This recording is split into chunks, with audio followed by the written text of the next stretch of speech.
Ja, god dag, kjære seere. Vi ønsker dere velkommen tilbake til oss, Frikanalen, Trond kvarter. Og spesielt i dag har vi velkomsthilsen til en velkjent, internasjonalt kjent jødisk rabbiner, Rabbi Weiss. Og vi ser frem til en hyggelig og nyttig samtale med denne velkjente jødiske rabbiner, Rabbi Weiss. We welcome you, Rabbi Weiss. We are glad that you take part in our program. I think it is important. It will be interesting, I hope. And I should shortly say about Rabbi Weiss himself. He's a prominent Jewish rabbi. He is an international, well-known international spokesman for the movement Neturah Karta. So he's really well-known, respected Jewish rabbi, and we are happy and we highly appreciate that you are with us today, Rabbi Weiss. Thank you. First, I pray to the Almighty to bestow upon me His truth, His wisdom, that I may convey His message. It's an honor and a privilege to be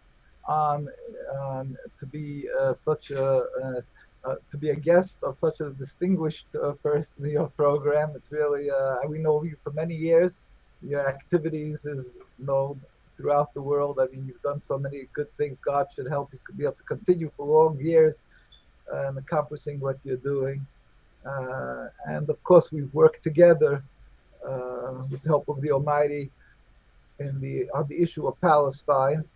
Besides, like the medical assistance and the help with schools there and both throughout the world and in Oslo, it's just really it's astounding, your accomplishments. So, like I say, it's a very big privilege and honor to be on your show, and also because, of course, we hope with the help of the Almighty that it will the word will go out from here throughout the world that the world should understand that they are being misled in the whole concept of what this issue is of Palestine and what the conflict is in regard to, if there is at all a conflict between Jews and Muslims. And in truth, the root issue is that it's not a religious conflict, and it's not a conflict between Muslims and Jews.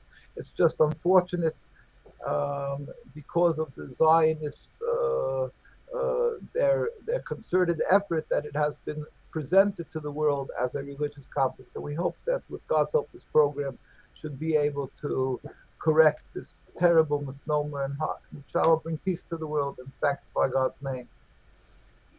I agree with you fully, Rabbi Weiss. We need more information, a better understanding about what is this conflict really about, this so-called Palestine-Israeli conflict, what actually is the ground for it, the background for it, and how to try to handle it and to try to look into the future. It is a great task, really, to try to handle this matter. Yes, please. Still in our mind, Rabbi, is Gaza. Israel bombed Gaza, killed, wounded hundreds of civilians in Gaza, and the bombs and the artillery had somehow Jewish symbols. The Israeli war machine were carrying Jewish symbols. Behind all of it, it is the Israeli flag with Jewish symbols. And you there, Rabbi Weiss, eminent Jewish rabbi, what is your comment to this situation, please? So again, pray that the Almighty should give the proper words. Well, first, that is part of the Nakba, this terrible tragedy that that Zionism, in their whole being, in their whole existence, which is a real crime. It's a criminal existence. It's unacceptable. It's really flies in the face of Judaism. It's contradictory, and yet they insist on constantly going with the facade, masquerading in this religion, in this godliness that they are rebelling against. And it's very simple because it fits into their master plan. The Zionism really is a political issue. It's a purely material political movement. Yet, in order to be able to deflect any criticism, in order to be able to protect themselves against rightful uh, attacks against them, rightful condemnation of what they're doing, they clothe themselves in holiness, in religion supposedly, and they wave the star. They use the Star of David, and they wave the books, the Torah, and they claim that it's a Jewish state, that it's something to do with religion, and therefore what they're doing is protecting the downtrodden Jews who have been so many persecuted so long, and just relatively recently in the Second World War by Hitler, his name should be obliterated. So they come and they use this concept in order to intimidate and silence people from speaking up against them. And then it goes so far, like they say, the hubris, the audacity, the mere chutzpah, we would say, and the terrible that they would put on their missiles. They would even write Hebrew letters or something, and maybe even use verses of the Torah. It's just beyond not beyond comprehension, beyond hubris, beyond crime, what they're doing, that the actual murder, the actual crimes they're doing, that they have to write on the missiles God's name. But in truth, this has nothing to do with religion. As we stated, and maybe I'll just try to clarify very concisely, Judaism is a religion of 3,000 years that is to be subservient to God, to emulate God, to be compassionate, to do all the commandments of the Torah. God is the Almighty, all compassionate, and we've made a covenant with God on Mount Sinai to uphold all the laws of the Torah, which is quite open for anybody to read and to see, that we are to not to kill, not to steal, and so forth, and to do good deeds, and to show kindness, and to show gratitude for what good has been done to us, and so on and so forth. While Zionism is a movement that started a mere 150 years or whatever in that range of years ago, that's quite recently, and it's a transformation totally into nationalism, that they will have their own base, their own national home, a place on this material world where they'll call their home, their homeland, and they're going to build that homeland up with an army. They try to that they should be from the greatest armies, the greatest accomplishments in every issue. So they'll try. They strive to have an Olympic team, that they should be gold medal winners, and in every aspect of what it means to be a material nation. That is what they strive for. But of course, that in doing so, it does, well, as I was saying, it doesn't really make sense. How can you do that when you're doing it in the land of others? So they use the religion of Judaism, this Judaism that's 3,000 years old, and they try to claim that they're simply progressing with this Judaism, and that Judaism requires for them to take back this land, and it requires for them to establish this homeland. Now, in truth, the Torah clearly tells us that since the destruction of the temples, one was King Solomon's temple, then another one a little later, which is 2,000 years ago, we were put under 3 oaths by God that we are forbidden as a Jewish nation to return as a nation, or in large numbers and mass, to the Holy Land. We are forbidden to rebel against any nation. We have to be loyal citizens in every country we reside, and we are not to make any attempt to end the exile, because we believe that 2,000 years ago, when we were driven from the land, this was simple, not because we were lacking power, lacking in strength. It was because, as a Jewish nation, we were commanded, when we took the Torah 3,000 years ago, God said that we should go up to the Holy Land. Anybody who wanted to throw away their worship, or their idol worshiping, they were able to remain there. And the Jews were to serve God on this very high level of holiness. And if not, we were warned. And God stipulates in the Torah, again, it's for anybody to read, says that if we will not be on that level, we will be banished from the land as a nation. And we were warned many times by Jeremiah, the prophet, Ezekiel, Isaiah, all of them.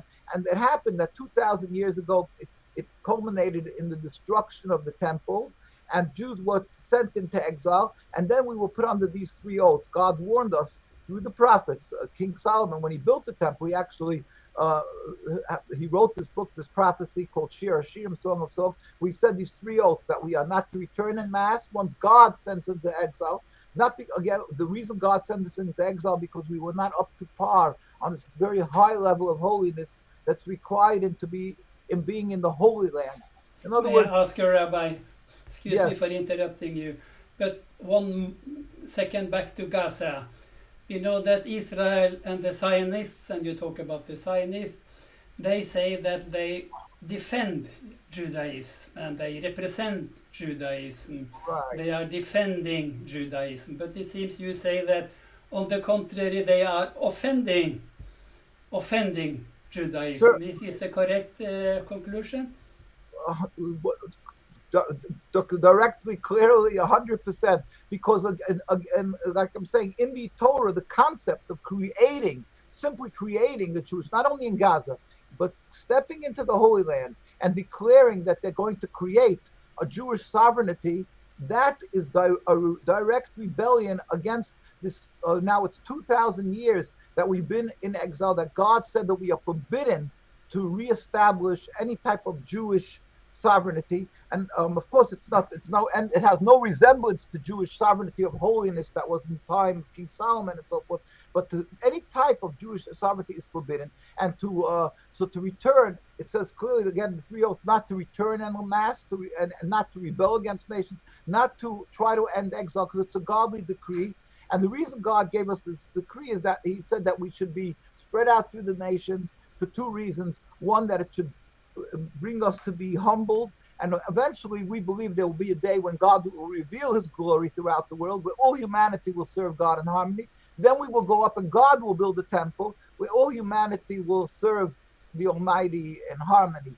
Uh, uh, the majority of the world won't be Jewish, but they will be all serving God, we believe, in harmony, and it will not be something forced upon them. Everybody will recognize one God. This is the Jewish belief.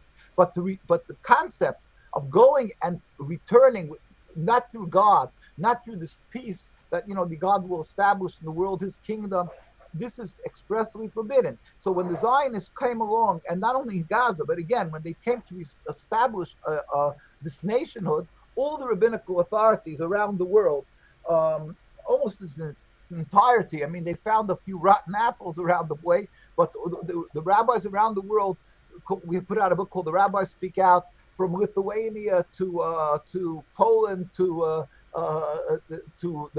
Hungary, or later the rabbis in the rabbis not only later, but the rabbis in Palestine, all stood up and said, we refuse to accept this concept of Zionism. Zionism is a rebellion against God. We are not to establish a Jewish state. And the ones who established this state and who made this whole concept of Zionism and the state of Israel, where, as you can see here, like this is the David Ben-Gurion reading the Declaration of Independence in 1948. So you see, sitting at the dais, who is that? You see that supposedly they're making a state of Israel, a Jewish state, and yet look at who's sitting there. You don't see one person covering their head. They're all almost entirely, they don't even believe in God, or not practicing Jews, certainly. And so, if you would make it, say, a Muslim state, a Christian state, you would see priests. If it's Christian, if you would see a Muslim state, you'd see imams, sheikhs, ayatollahs, and this is what a farce this is. But the rabbis, as one, stood around the world, issued declarations, and I always like to give the Rabbi Yisrael Meir Cohen, who was the codifier of Jewish law in Lithuania, and he passed away in 1933.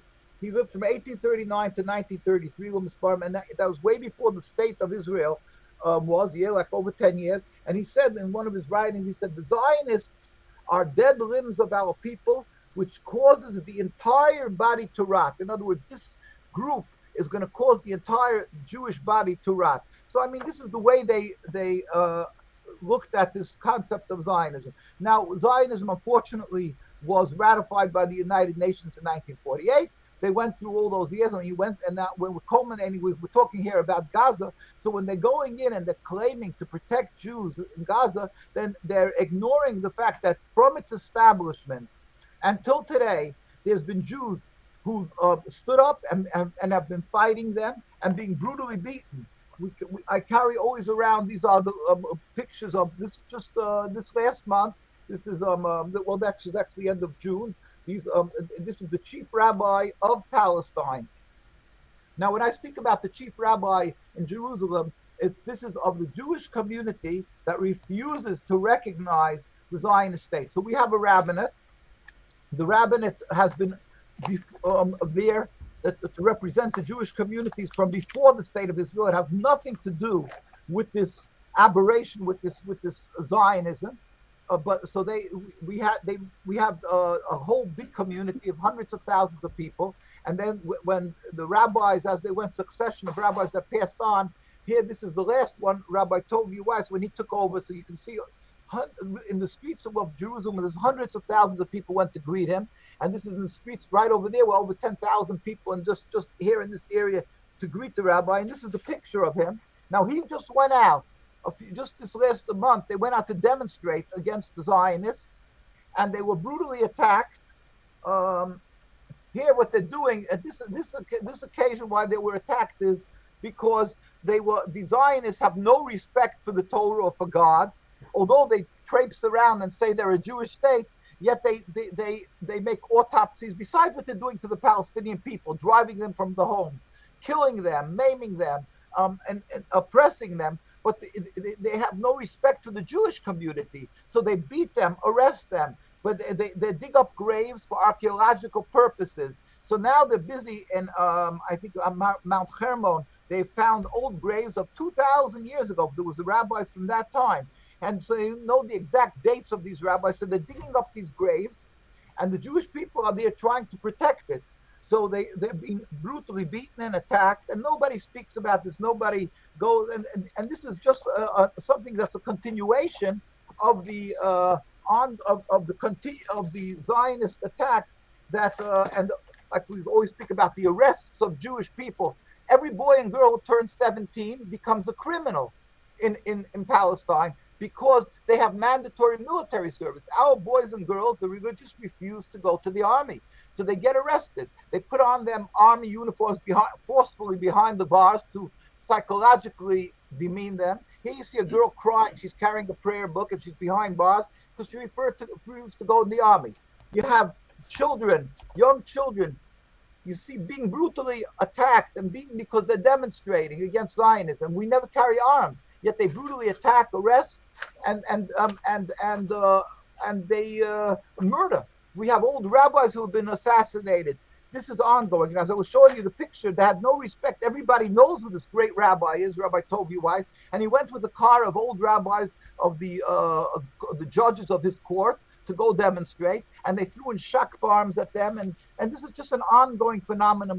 It's nothing new. But just one other comment I'd like to that. It's very important to state. It's that in 1948, when they established the United Nations was going to establish the state. So a year prior to that, they had sent a delegation from the United Nations to Palestine to see how it would play out and things like that. But so the chief rabbi at that time was Rabbi Dushinsky.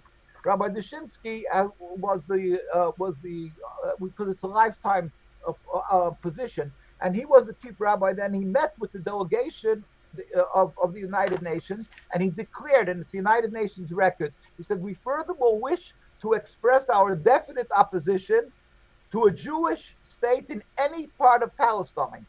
We don't accept any type of a Jewish state in any part of Palestine." This means because they didn't even, they didn't know that what's going to be, the terrible Nakba, the terrible tragedy that will be a continual since they established the state. But even if the United Nations would have had the power to give it to them, and it would have been successful. He said, we do not want a Jewish state in any part of Palestine. It's against our Torah. We're not allowed to establish a Jewish state, and even if it would not be in the homes of other people, it's forbidden to leave exile. And on top of that, we're not allowed to kill or steal or harm or oppress the people.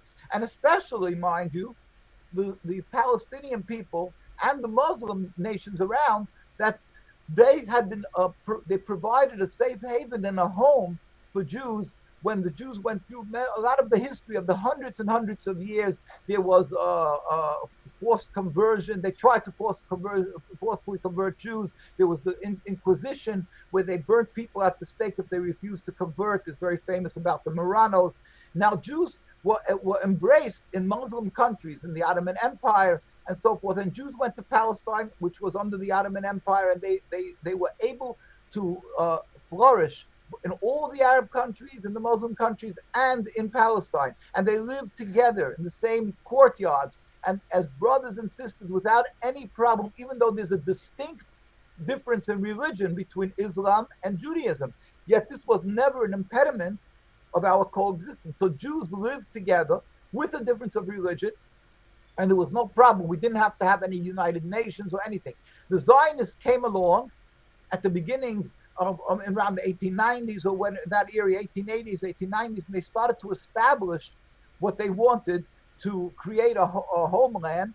And this created this mistrust and the hate and the rift and the terrible ensuing death and bloodshed, because they wanted to take over the land. And unfortunately, they used the Star of David, they used the name Israel, which means Jacob in the Torah. So people confused, understandably, we're not condoning the violence, but they understood that what's happening here is that Jews, because they call themselves a Jewish state and so forth, that they want to take over the land. And that brought to the terrible ongoing bloodshed. So Zionism, this political movement that was opposed by the Jewish communities in Palestine, they are the ones who caused this bloodshed, that caused the banishment of the Palestinian people from the homes, which was the largest segment that lived in Palestine. And then, of course, the secondary Arab community, which was the Christians, and the third community, the small community, which was the Jews. Again, they oppressed them, they beat them. We have ongoing demonstrations continually, and we could show you how many, tens of thousands of people are constantly demonstrating, and they're just being beaten, harassed, attacked, and assassinated. Rabbi Weiss, if you please Yes. allow me to return again to the land, the Holy Land. Yes. In our schools in Norway, children learn that this land actually belongs to the Jews. And this is a position which many follow it up and say, yes, this land is for the Jews. Yes, this land is for Israel. But we understand it is a much broader aspect related to this question. This is one thing. Is this land actually for the Jews, as we learn in school? This is one thing. Second, the state of Israel, which you oppose it. It is not a Jewish institution. It is a nationalistic institution, an aggressive institution, the state of Israel.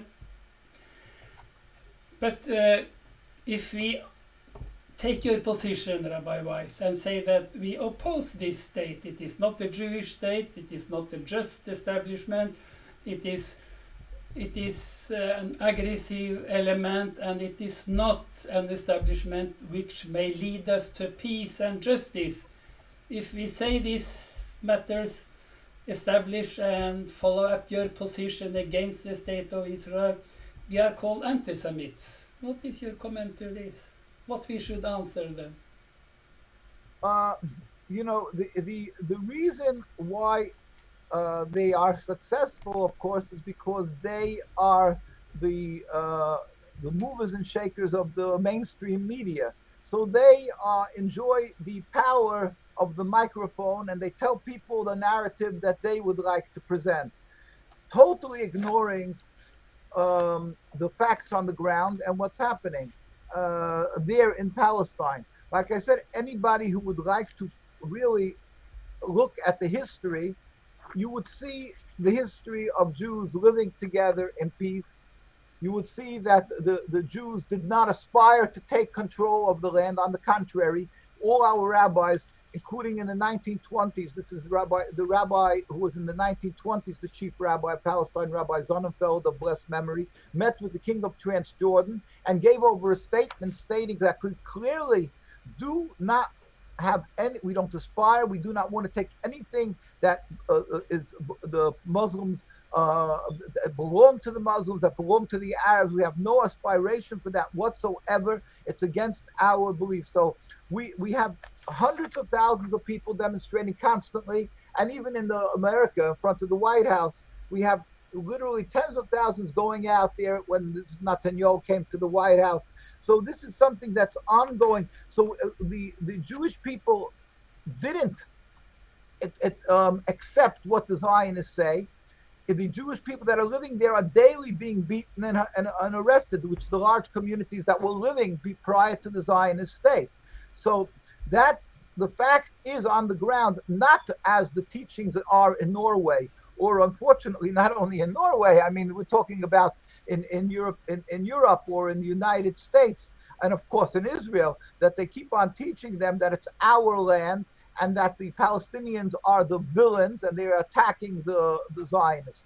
Our narrative is that the Zionists have come with force and they are oppressing the indigenous Palestinian Jews and the Palestinian Arabs and Muslims who are living there, who were living there for all these hundreds of years. They have absolutely no right to do that. And the media is simply ignoring this. When we have these demonstrations, which we have many times, the large ones will be once or twice or 3 or 4 times a year, and then we have many smaller ones, which is tens of thousands of Jews in Manhattan, or weekly we have even less. We have smaller groups that go out and demonstrate constantly, because the Jewish community, the greatest enclave of Jews who are religious, live, let's say, in right across from Manhattan, in Williamsburg, Brooklyn, and that's the largest concentration of religious Jews besides of in Jerusalem or Al-Quds. So you have that community, and there's not one Israeli flag in our communities.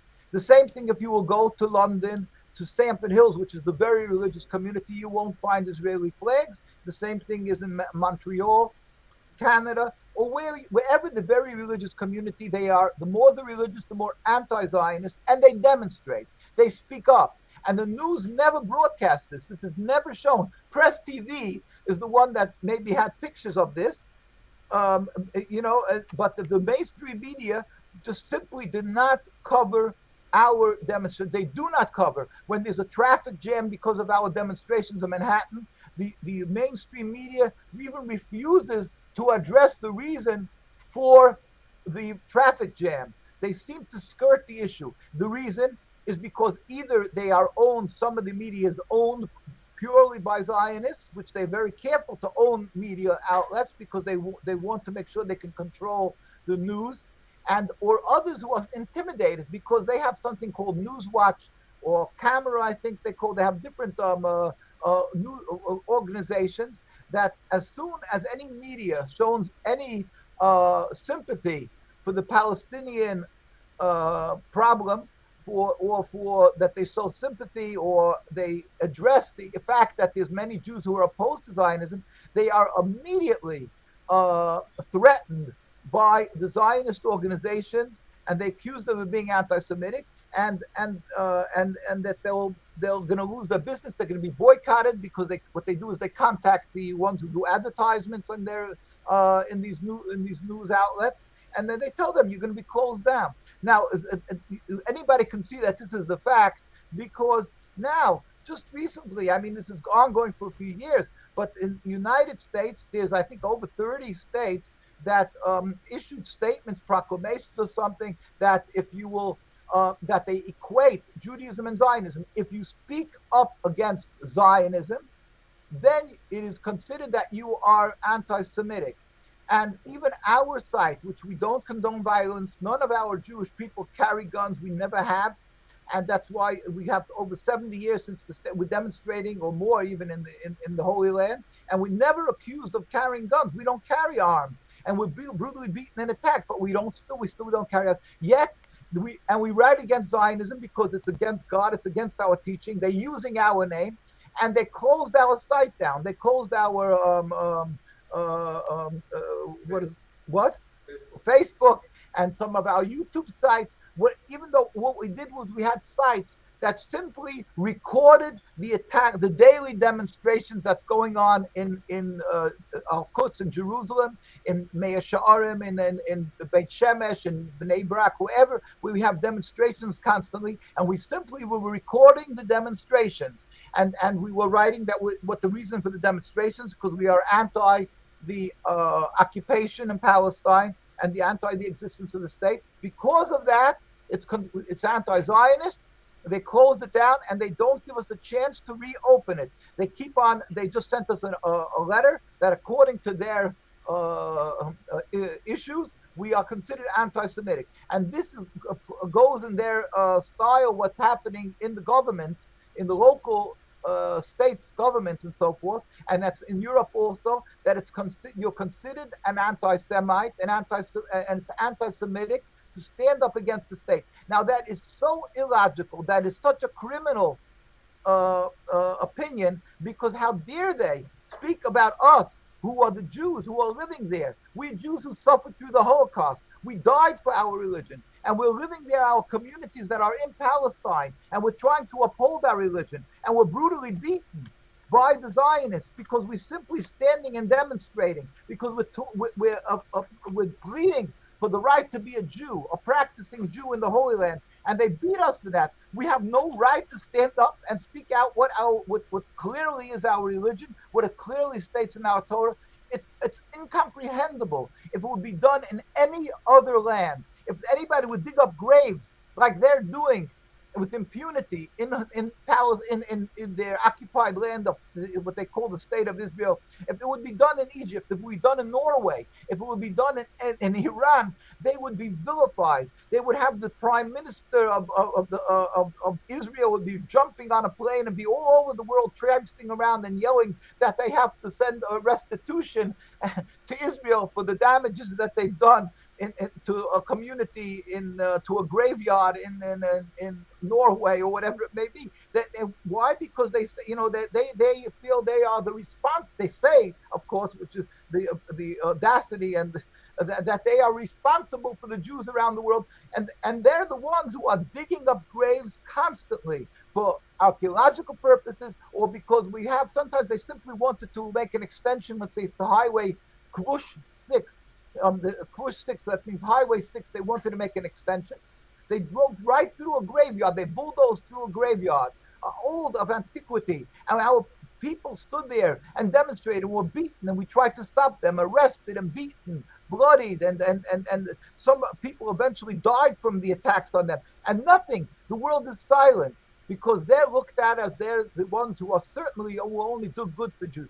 How could that be? How is it possible that something so illogical, so that goes against the simple basics of humanity, yet the world buys that? In Norway, is the same thing as that they have this problem that they teach in the schools that the state of Israel has the right to exist. It's a Jewish state, even though the records are there that we've like I've showed you the book of all the rabbinical authorities around the world.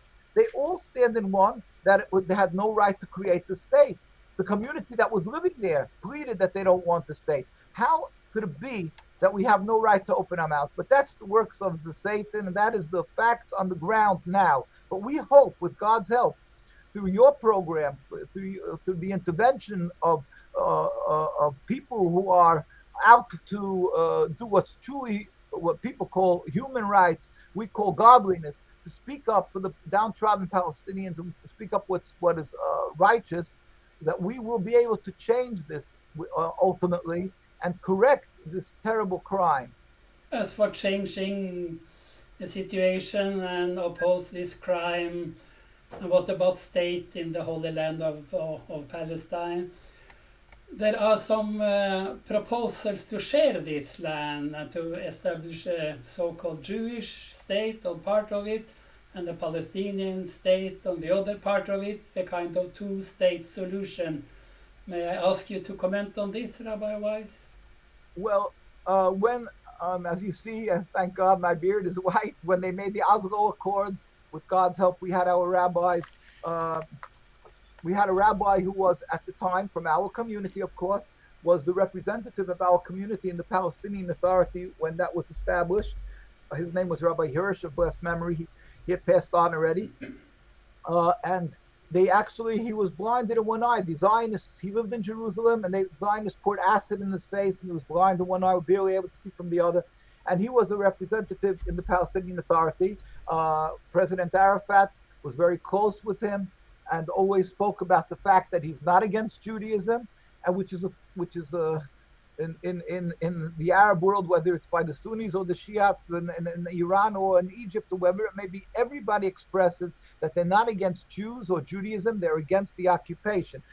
So this as that rabbi spoke up and against by the in that period of time we've had constantly people who are speaking. So basically, by the Oslo Accords, this Rabbi Hirsch was invited by President Arafat, and he was there in Madrid, and he went there. Now he stated, and I was in Washington D.C. at the time, and they had the final meetings. They had the meetings again in Washington D.C., and we stood in front of those meetings with our signs, with our statements, and besides our rabbis that were inside, and we stated that although we celebrate the fact that Palestinian people will be given land and hopefully they'll be given land and so forth, but we can never, as Jews, accept even 1 centimeter of so-called sovereignty of the state of Israel, because that the Torah, God told us we are forbidden to have a Jewish state. We are forbidden to steal and take the homes from the Palestinians. We are forbidden. So this is no way will we ever accept the part that's given to the Israelis. Now we're not, and we said in the Torah, it says, God says, why are you rebelling against me? It will not be successful. It says, that's what it says in the Torah. So we said that even though it may look promising, the Oslo Accords at the time, even though it may look promising, but we are certain that in the long run, it can never be a successful state of Israel or a successful peace, because it's a rebellion against the state in any form, the state of Israel. So we stood in opposition at that time. And as we see, of course, it didn't bring to peace. The two-state solution is not a solution. Firstly, we are, like I say, as a Jew, we cannot accept in any manner a Zionist state of Israel. Secondly, there are many, many Palestinian people who say they want to go back to their homes in Jerusalem, and they're forced, to give up their homes because of the power, because they took it over, and they have to make a compromise. Again, we're not going to go up with force. We don't carry arms and do anything like that. But we simply state constantly our solution, and the way is what is not our solution, but it's what God states in the Torah, that it should be totally, with God's help, speedily and peacefully dismantled. We can return. If anybody wants to use logic, Jews live together with the Arab communities in peace, as anybody can go back to history. It's not so long ago. We lived in the same streets and everything. We babysat each other's children. It's not a question of a difference of religion. The impediment to peace is that you took a political movement that's selfish, that's flawed, that's just criminal, and they're forcefully establishing themselves over the entire community of mostly Muslims, then Christian, Arabs, and Jews. So how do you expect that will be an acceptable solution? And how could you expect that these people, the people that are living there, and I'm talking also directly about the Jews also, we refuse to accept that they should be the masters over there. And if you're afraid of peace, why can't you simply look at the hundreds of years how Jews, without any protection of police, human rights groups, we lived in the same courtyards and helped to live together in peace? So the way to establish the true peace is to remove this relatively new, flawed political movement. That will bring the true peace, not fighting the hands of God, and supposedly with the two-state solution, which people, you see that it wasn't successful after so many years. And again, people, many think tanks and so forth, they all say that two-state solution is a lost cause altogether, if you want to go just human logic. So it's not the real route to peace. The route to peace, as I say, is when the world will understand, will grasp the issue that they're being misled by a narrative of Zionism and what the history was, who's the victims and who's the villains. They're being misled by a narrative of a vicious narrative of the Zionism, that the Jews and Arabs didn't get along, a vicious narrative that the Palestinians hate the Jews and they're trying to murder the Jews, when on the contrary, the Palestinians were always our friends, and that the just issue would be to return the rule to the Palestinian people, and we can once again live in peace. I think the approach discussion about the final peace, the possibility really for really peace in Palestine, and you mentioned that there is no room for an Israeli state there. There has to be cooperation, mutual respect between Jews and Arabs and Muslims. That will imply a real peace in the area. But one question would then be how to reach there. If we start thinking about practical matters, how to reach to a kind of solution which will involve real peace in Palestine. Well, with the help of the Almighty, the reason why it seems so um, unreachable, that it's just beyond reach for anybody, this type of peace, is it's because the simple control of the narrative of the media, that that we have a religious conflict. Obviously, if you have a religious conflict, nobody's going to try to change Christianity, nobody's going to try to change Islam, nobody's going to try to change Judaism. So if these two things are going on a crash course, then you have this big problem. But it's all because of the way it has been presented. Nobody has taken the time. You won't find in the New York Times big articles, advertisements about the history of Jews and the Muslims, the history of how we live together, the history of what the rabbinical authorities throughout Europe, or even the present. Today, what is happening, the present, that you're having Jewish communities that are living, the very religious communities, with distinguished rabbis, distinguished communities. Instead of that, they're taking our communities and giving them the proper respect. They ridicule our communities as ultra-Orthodox, fanatical, and so forth. Although we have, our communities are made up of the people who are successful businessmen in every field and so forth, and nobody can refute that. We have people in our communities. B&H Photo. I mean, it's the most famous in Manhattan, maybe Photoshop, and that's owned by an anti-Zionist Jew from the follower of the Satmar Rabbi of blessed memory, Rabbi Yoel Teitelbaum. So I mean, but they simply do not give any respect to this community, and they simply try to ridicule it as if it's some type of fringe group, instead of looking at it as the fact that it is the root and the basics of Judaism around the world. And when it comes to real religious issues, these are the communities that are addressed. So if they would look at the history, and it would be presented properly, and what the Jews today, the rabbinical authorities, feel, then they would see that there is a very, very simple solution of being, with God's help, of sitting down and coming to peace. Uh, Again, because it's in the hands of the media, it's in the hands of the politicians. It's a fact.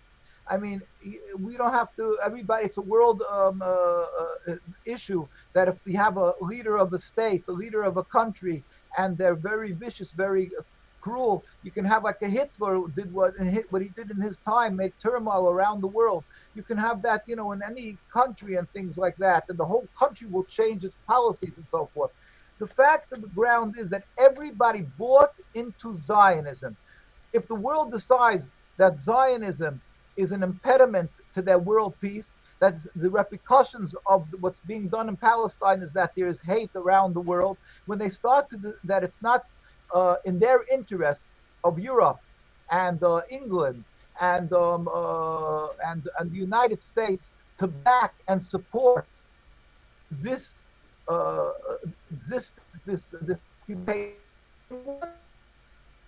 they'll find the proper solution.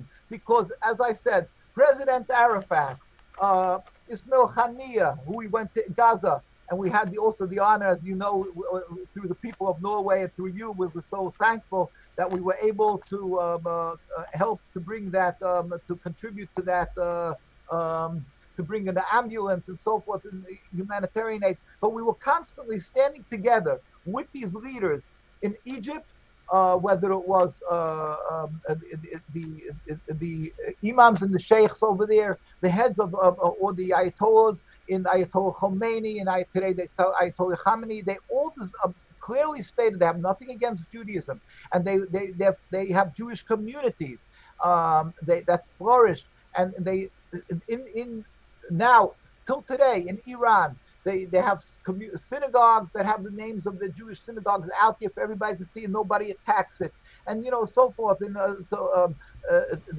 so these leaders are not out to oppress Jews. They want to live in peace with Jews, and the Jews want to live in peace with the Palestinian people. So if it would come, the leaders of the world that would insist that this ongoing cruelty of the existence of the state of Israel has to stop, and it should be a land that belongs to its inhabitants of freedom. It can be established, and it would be established. It's simply in the hands of the leaders. I mean, it's in God's hands to allow this to happen, but it's not as unattainable as one would think. It's a simple propaganda issue of the Zionists. Rabbi Weiss, we are talking on the road, what kind of road to reach to peace in Palestine, how to work. But for sure, I think, Rabbi Weiss, that you and your efforts and the efforts of your movement, Natura Carta, you are showing us and helping us and promoting this way towards peace. So we thank you. We thank you for your work. We thank you for your efforts for peace in Palestine, justice in Palestine. We thank you for coming to be our guest in our program. We will come back on a later occasion. So again, Rabbi Weiss, we highly have appreciated your comments and words in this program. We thank you. Welcome back to us again, Rabbi Weiss. It's an honor, a privilege. I left a deep impression when we went to Norway. Thank God, a few times. And we would love to come again. We love to meet the people. It's such lovely people over there. And we know that everybody really wants to do well. We just have to pray to God that He should put in the hearts and minds of the leaders of this world that they should strive for what's righteous. And that would be, with God's help, a free Palestine. We hope that they should come, a free Palestine, and ultimately the day when all humanity will recognize the one God and we should serve Him in harmony. And again, I hope to see you soon again in your hometown in Oslo, in your home city. Ja, kjære seere, vi håper dere har hatt nytte av å følge oss i dette programmet. Vi sier igjen takk til Rabbi Weiss, antisionistisk jøde mot staten Israel, en som viderefører genuin jødedom, spør du oss, mot urettferdigheten representert ved sionisme og staten Israel. Vi inviterer ham gjerne tilbake til oss. Han ønsket gjerne å komme til Norge. Han har vært her før, vår gjest. Vi inviterer ham gjerne tilbake igjen til Norge også, til å møte oss, og ikke minst også til å møte dere som følger oss her i Frikanalen, Trond Alis kvarter. Takk for dere fulgte oss denne gangen.